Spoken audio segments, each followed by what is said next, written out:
Okay, hi. Quick question. Did it ever happen to you to feel like your phone was vibrating? You pick it up, there's nothing on it. Yeah? Raise your hand. Okay. Wow. Okay. So, I don't know if you realize, but this is actually something we call a hallucination. For some reason, 9 out of 10 people got so conditioned by their smartphones that they're starting to imagine things that don't happen. There is even a name for that in science, something you call phantom vibrations. So, I mean, I don't know about you guys, but I find it kind of a bit creepy that as humans, we've been sort of like enslaved by one single device. And when you actually look at how this happened, when you look at the history of connected devices, what you realize is that it's growing very fast. Back in 1990, you didn't have any connected device. It was what we call the unplugged era. Everything was kind of real. A few years later, the first connected device, the computer connected to the internet, and with it, the first form of intrusion. 10 years later, the internet is over. We're now into the mobile era. And this time, it's not one device that's connected. It's 3 devices. It's a computer, it's a phone, it's a tablet. The problem is that each of those devices are working in complete isolation.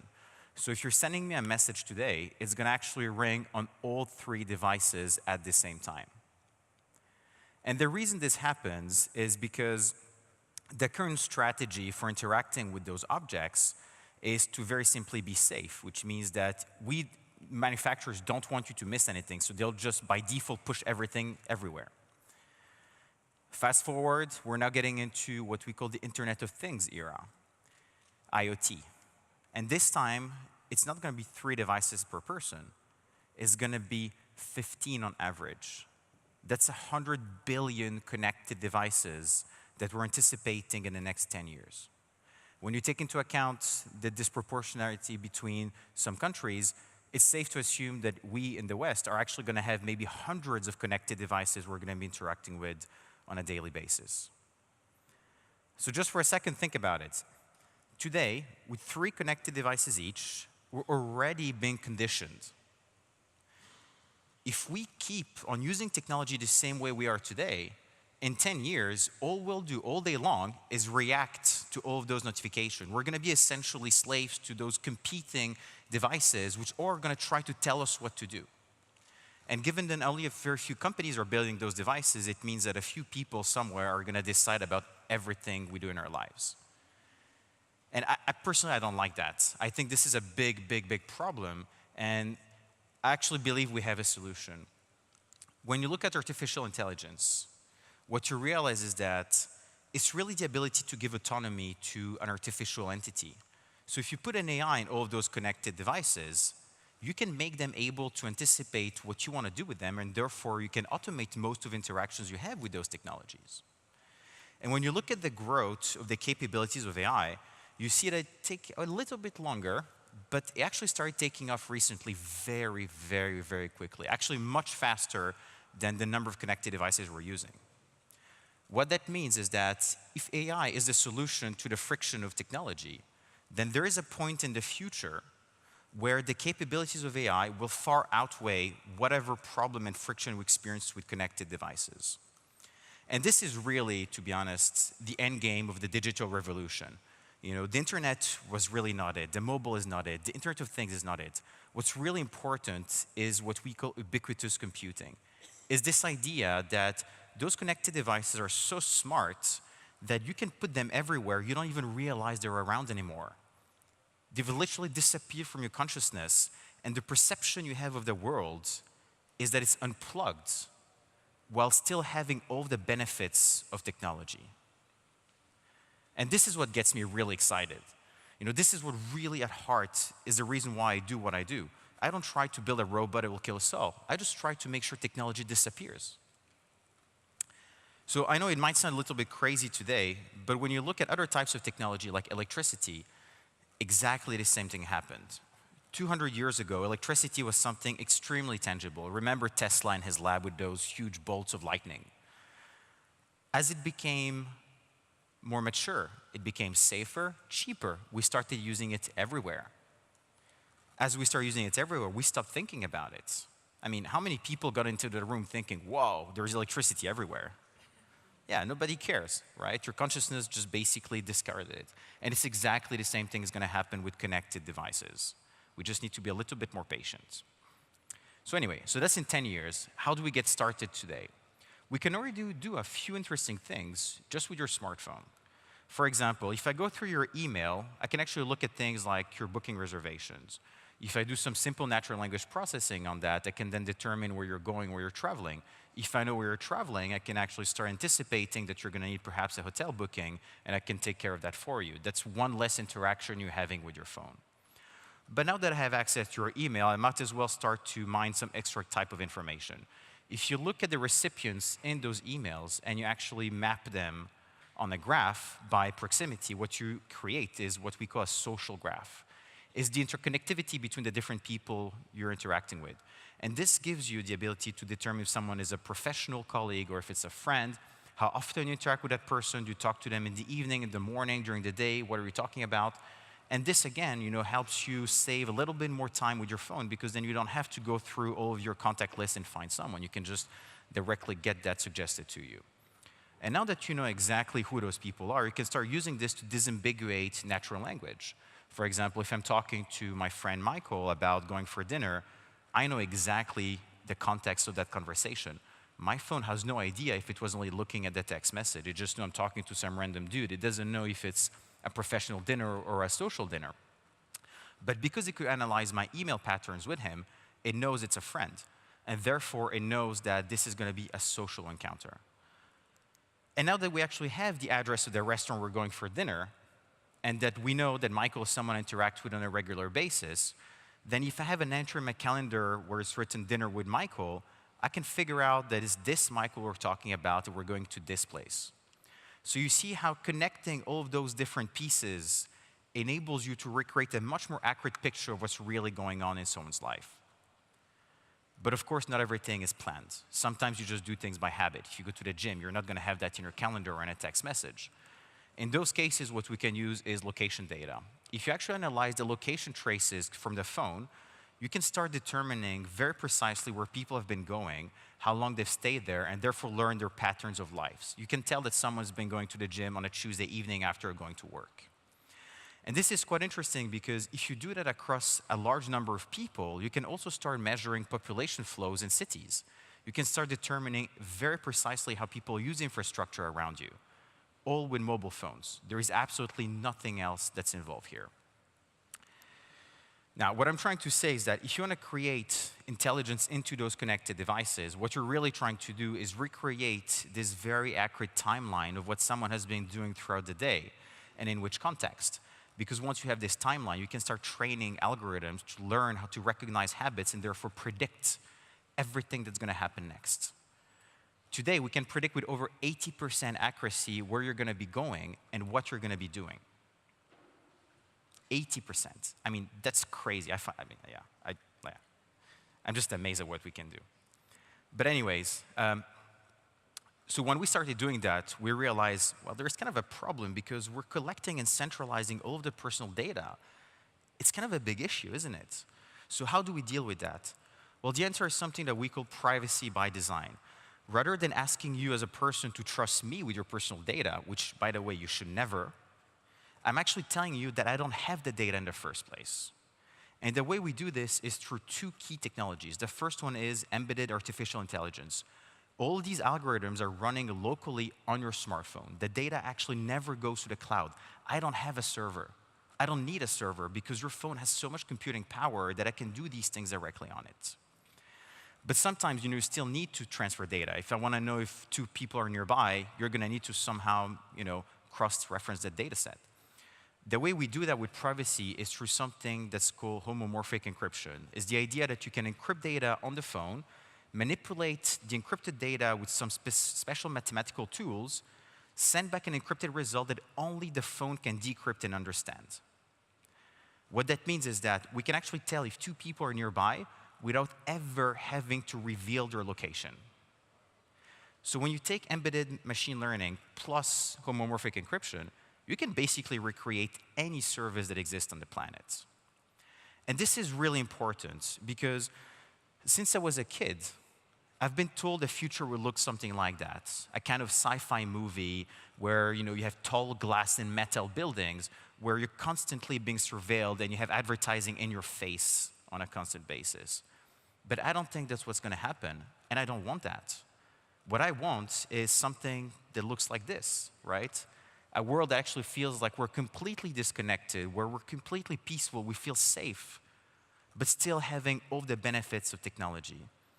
Because if we don't, that's going to be the difference between being enslaved by technology or being empowered by it.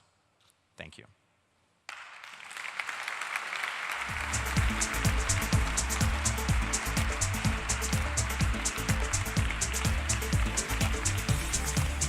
So, I'm still here.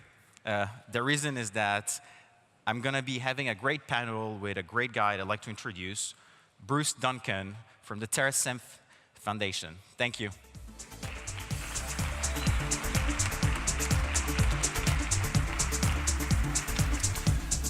How's it going? So we're going to be talking a bit more about general intelligence. Right now, we just talked about very specific intelligence applied to connected devices. But you've been doing great work on, well, AGI, really. Can you tell us about that? Well, when we talk about artificial intelligence, it's a very broad term. For those of us who work in the field, we know that artificial intelligence really is two things. It's narrow AI, much about your phone is very narrow but very intelligent. And then there's general artificial intelligence. This is what science fiction movies have been feeding us for over 60 years. It's commanded data on Star Trek. It's robots and androids. It's that general ability for machines to learn, not just of their situation, their context, but also to do self-learning, self-replicating. General artificial intelligence had very high hopes about 20 years ago. And then we found out how extremely complicated and difficult it is. And we experienced something that you would call the AI winter, where funding started to dry up and artificial general intelligence became a sideshow. And people started focusing on smart devices, smart technology and computers. But then in the last 8 years, we've seen a renaissance. And for some of us, it's been an inspiration. For the past 10 years, I've been working on an artificial general intelligence program that I'll talk to you about later in my talk. Mm-hmm. Okay, so why now? What happened recently that made all of that more practical? Well, of course, processing speed and an exponential rise in not just the powerful processors that we're able to put into smaller and smaller devices, but also the cost has come down. So now investing in projects that want to look at what would 10, 15, 20 years ago just been an extraordinarily expensive operation, now those costs are coming down a little bit. Also, all sorts of different disciplines in technology, nanotechnology, computer technology is all starting to aim in the same direction, which is how can we make artificial intelligence generally applicable. And now we have, in the United States, of course, we've got the BRAIN project that's a national priority. There's the Big Blue Brain project that's trying to emulate the human brain. This is all happening in the last eight or 9 years because people are thinking not only is it possible, but now we might be able to afford to explore the question. Okay, so are we going to get killed by AIs? If we're not careful, any technology this powerful can have a downside. Yeah, but I mean, are we going to be, is there real danger that an AI will be conscious enough that it will want to kill us? Or isn't the danger that someone, this malintention, uses AI as a tool to build a mass destruction weapon? Sure. I think the variable in this equation that hasn't changed is humans. So we've had in the past terribly powerful technology that as human beings we've come into some sort of relationship with, and we've decided to use it but also to regulate it. So I think general artificial intelligence will become regulated in the future the same way we're regulating nuclear technology, biotechnology in terms of bioweapons. And so far we have somewhat of a good track record. We haven't completely blown ourselves up on this planet yet using our nuclear technology. But again, artificial intelligence is a whole nother idea. And when machines start to learn, we better have done some thinking, and we're not at that point yet. Artificial intelligence is not self-learning yet. It's starting to take the first baby steps. But this is an opportunity for us to really inject our human values and have what's the best in the human reflected in the technology that we're creating. That would be really great, actually. So I'm actually a bit curious. When do you think we're going to have sentience in AIs? Oof. I'll take odds in Las Vegas on anything but that. You know, my friend, a colleague of mine, Ray Kurzweil, works for Google. He thinks in the year 2045 that we're going to see some of the first awakening, self-aware computers that are going to be aware of their existence. And sentience, we have to decide what does that mean, but I think if you're under the age of 30, I think it'll happen in your lifetime. And that's an amazing future to think about. Okay, I just turned 30, so I might be borderline, right? Take care of yourself so you can see how it turns out. Yeah. Yeah, I mean, I'm pretty excited about what's going on as well. I've been actually doing machine learning for over 12 years, and I've seen how the field has progressed in the last 5 years. Yeah. There is an exponential increase, and it's amazing what we can do with like such simple algorithms. I mean, conceptually, things like deep learning are really not that complicated. How do you explain that? I don't. So is this how the brain works, you think? You know, we're still trying to figure out how does the brain work. One approach that we're taking is the brain is like a relational database, that we have lots and lots of information that's stored and activated based on contextual triggers. And those contextual triggers are somewhat mysterious still, but that's one of the things that we're working on with our project is how can we emulate the human brain as a relational database so that you can actually have a conversation as a social interaction. So have you started working on machine-to-machine, AI to AI, sort of like social conversations? No, although we have actually had one of those conversations, and anybody on YouTube can go on and look at it. I'll give you the URL in a little bit. But so far, it's really just chatbots talking. It's not true general AI having a conversation. Okay. Maybe we have time for a couple of questions. Sure. Anybody? Yeah? So, what would you see as the... Thank you.